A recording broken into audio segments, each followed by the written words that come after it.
जब profit sharing ratio में change होता है तो हम असेट्स एंड लायबिलिटीज़ का रीवैल्यूएशन भी करते हैं। उसके टू डिफरेंट वे होते हैं। When revise value are to be recorded in the books, यानी कि बुक्स के अंदर रिवाइज वैल्यू लिखी जानी है। और दूसरा मेथड क्या है, जब रिवाइज वैल्यू बुक्स के अंदर नहीं रिकॉर्ड की जानी। तो इसके लिए हम एक अकाउंट बनाएंगे, रीवैल्यूएशन अकाउंट या profit and loss adjustment account. दोनों में से जो भी अकाउंट है, दोनों का अलग अलग नाम जरूर है, लेकिन ट्रांजैक्शन एक ही तरीके से होती है।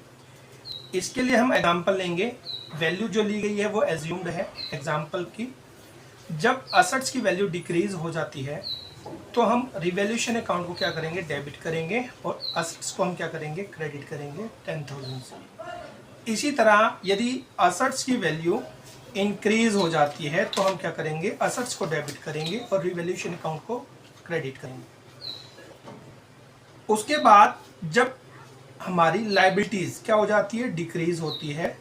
लायबिलिटी डिक्रीज होती है तो उस केस में हम लायबिलिटी अकाउंट को डेबिट करेंगे और रिवैल्यूएशन अकाउंट को क्रेडिट करेंगे 20,000 से। इसी तरह यदि हमारी लायबिलिटीज की वैल्यू इंक्रीज होती है तो उस केस में लायबिलिटीज को हम क्या करेंगे, क्रेडिट करेंगे, और डेबिट किसको करेंगे, रीवैल्यूएशन अकाउंट को 40,000 से। यदि रीवैल्यूएशन अकाउंट का क्रेडिट साइड एक्सेस है तो होगा, यदि डेबिट साइड एक्सेस है तो लॉस होगा। यदि क्रेडिट साइड एक्सेस है तो उसको पार्टनर्स के कैपिटल अकाउंट में क्या कर देंगे, ट्रांसफर कर देंगे।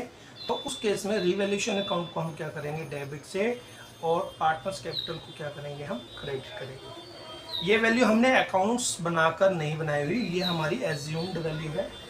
इसी तरह यदि लॉस हुआ है तो उस केस में हम क्या करेंगे, रिवैल्यूएशन अकाउंट को क्रेडिट कर देंगे और पार्टनर्स को क्या करेंगे, हम डेबिट करेंगे।